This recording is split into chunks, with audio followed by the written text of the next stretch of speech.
Hi friends, അപ്പോൾ നമ്മളെ ഈ ചാനലിലെ ആദ്യത്തെ പ്രഷർ പമ്പിൻ്റെ വീഡിയോ ആണ്. ചെറിയ വീഡിയോ ആയിരിക്കും കേട്ടോ. നമ്മൾ ഷോർട്ട് വീഡിയോ കുറച്ച് ഇട്ടിട്ടുണ്ടായിരുന്നു. അപ്പോൾ ഫുൾ വീഡിയോയുടെ ചെറിയൊരു വീഡിയോ ആണ്.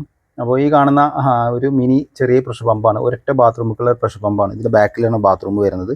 അപ്പോൾ ഇതിൽ ഷീറ്റും കാര്യങ്ങളൊക്കെ ഉണ്ട്. അപ്പോൾ വെള്ളവും കാര്യവും തട്ടാത്ത ലെവലിലാണ് നമ്മളിത് വെച്ചിരിക്കുന്നത് കേട്ടോ. അപ്പോൾ പ്രഷർ പമ്പ് വെക്കുമ്പോൾ കുറച്ച് കാര്യങ്ങൾ ശ്രദ്ധിക്കണം. ആ കാര്യങ്ങളാണ് ജസ്റ്റ് പറഞ്ഞത് കേട്ടോ. അപ്പോൾ ഇതാണ് പ്രഷർ പമ്പ്. ഒറ്റ ബാത്റൂമാണ് വരുന്നത്. ഇത് ഇവിടെ ഒരു NRV വെച്ചിരിക്കുന്നത്. കറണ്ട് ഇല്ലാത്ത സമയത്ത് ഡയറക്റ്റ് വെള്ളം, ഇപ്പോൾ ടാങ്കിൽ നിന്ന് വരുന്ന പൈപ്പാണിത്. ഡയറക്റ്റ് വെള്ളം നേരെ ഫ്ലോ ആയിട്ട് ബാത്റൂമിലേക്ക് കയറി പോകും. ഇനി കറണ്ട് ഉള്ള സമയത്താണെങ്കിൽ ഇതിവിടെ വന്നിട്ട് അടയും. അതായത് പ്രഷർ അങ്ങോട്ട് പോകില്ല. അത് വാഷർ ടൈപ്പ് NRV ആണ്. ടാങ്ക് അത്രയും മുകളിലായതുകൊണ്ടാണ് ഇവിടെ spring type NRV, washer type NRV വെച്ചിരിക്കുന്നത്. അതിന് പകരം നിങ്ങൾ ടാങ്കിൻ്റെ അടുത്താണെന്നുണ്ടെങ്കിൽ ഇത് വെക്കാൻ പറ്റില്ല. അവിടെ നമുക്ക് ഫ്ലോപ്പ് ടൈപ്പ് NRV ആണ് വെക്കേണ്ടത് കേട്ടോ. അപ്പോൾ 2 വാൾവ് വെച്ചിട്ടുണ്ട്.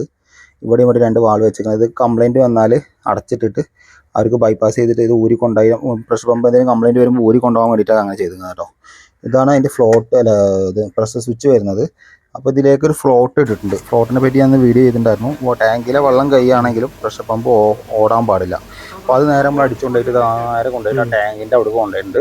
ഈ ഫ്ലോട്ടിൻ്റെ ഉപയോഗം പറഞ്ഞുതരാം. ഇപ്പോൾ നിങ്ങൾക്ക് ഈ വീഡിയോയിൽ കാണുന്ന പോലെ താഴ്ഭാഗത്തേക്ക് താത്തുന്ന സമയത്ത് പമ്പ് വർക്കാവുന്നില്ല. പൊക്കുന്ന സമയത്ത് വെള്ളത്തിൻ്റെ ഫ്ലോ വ്യത്യാസം വന്നു. അപ്പോൾ പമ്പ് അവിടെ ഓണായി.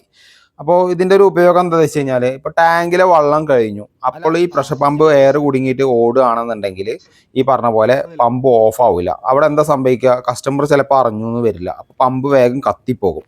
അതിനാണ് നമ്മൾ ഫ്ലോട്ട് വെക്കുന്നത് കേട്ടോ. അപ്പോൾ ഞാൻ നിങ്ങൾക്ക് ജസ്റ്റ് അറിയാൻ വേണ്ടിയിട്ടാണ് വീഡിയോ ചെയ്ത് കാണിച്ചു തന്നത്. ഇപ്പോൾ താത്തിയ സമയത്ത് പമ്പ് ഓഫായി, പൊക്കിയ സമയത്ത് പമ്പ് ഓണായി. അവിടെ ഒരു വാൾവ് വെച്ച് കൺട്രോൾ ചെയ്തിരിക്കുന്നത്. അവിടെ ഒരു ബേസിൻ ടാപ്പ് ഉണ്ട്. അത് വാൾ മൗണ്ട് ബേസിൻ ടാപ്പാണ്. അപ്പോൾ അതിൽ ഒരുപാട് പ്രഷർ വന്നിട്ട് വാഷ് ചെയ്തിട്ട് പുറത്തേക്ക് വെള്ളം വരികയാണ്. അപ്പോൾ അത് ജസ്റ്റ് ഒന്ന് കൺട്രോൾ ചെയ്യാൻ വേണ്ടിയിട്ട് കുറച്ച് തുറന്നു വിട്ട് കേട്ടോ. അത് ഞങ്ങൾക്ക് ആ വീഡിയോയിൽ കാണിച്ചു തരാം. അപ്പോൾ ഇത്രേ ഉള്ളൂ ഒരു പ്രഷർ പമ്പ് വെക്കേണ്ടത്. പിന്നെ അത് 4 ബോൾട്ട് ചെയ്തിട്ടുണ്ട്. ഒന്ന് നമ്മൾ ഈ ഭിത്തിയിൽ വെച്ചിട്ടും അതേപോലെ 2 ഈ ഇതിലേക്ക് വാട്ടർ ലെവലാക്കിയിട്ടാണ് വെച്ചിരിക്കുന്നത് കേട്ടോ. അപ്പോൾ ഇത്ര നമ്മൾ ചെയ്തിരിക്കുന്നത്. പിന്നെ ഫ്ലോട്ടിൽ കണക്ഷൻ കൊടുക്കുന്നത് ഞാൻ ജസ്റ്റ് നിങ്ങൾക്ക് ഞാൻ വീഡിയോയിൽ പറഞ്ഞിട്ടുണ്ടായിരുന്നു. ഫ്ലോട്ടിന് ആ വാട്ടർ ടാങ്ക് കണ്ടോ, ആ വാട്ടർ ടാങ്കിലാണ് ഫ്ലോട്ട് കിട്ടുന്നത്. അതിൽ നിന്ന് ഇവിടുന്ന് വരുന്ന ഫേസ് ഉണ്ടല്ലോ, സ്വിച്ചിൽ നിന്ന് വരുന്ന ഫേസ് നേരെ ഫ്ലോട്ടിലേക്കും, ഫ്ലോട്ടിൻ്റെ ഔട്ട് എടുത്തിട്ടാണ് നേരെ പ്രഷർ പമ്പിലേക്ക് വരിക. ന്യൂട്രൽ നേരെ ഇങ്ങോട്ട് വരും.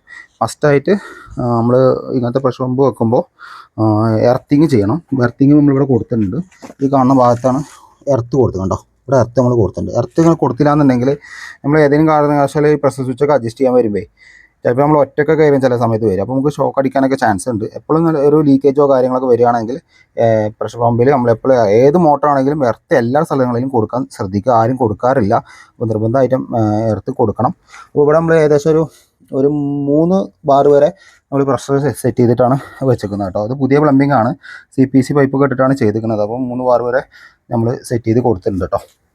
അപ്പോൾ ഇത് ചെറിയ വീഡിയോ ആണ്. അപ്പോൾ എല്ലാവർക്കും മനസ്സിലായെന്ന് വിചാരിക്കുന്നുണ്ട്. വായിലെ വെള്ളമൊക്കെ പറ്റിയിട്ട് ഡ്രൈ ആയിരിക്കണം. കാരണം നോമ്പായതുകൊണ്ട് നല്ല രീതിയിൽ ക്ഷീണമുണ്ട്. ഇപ്പോൾ ഏകദേശം 3 മണി ടൈമായിട്ടോ. അപ്പോൾ എന്തായാലും ഞങ്ങൾ വർക്ക് നിർത്താണ്. അപ്പോൾ എല്ലാവർക്കും അടുത്ത വീഡിയോയുമായി വീണ്ടും കാണുന്നവരെ ബൈ.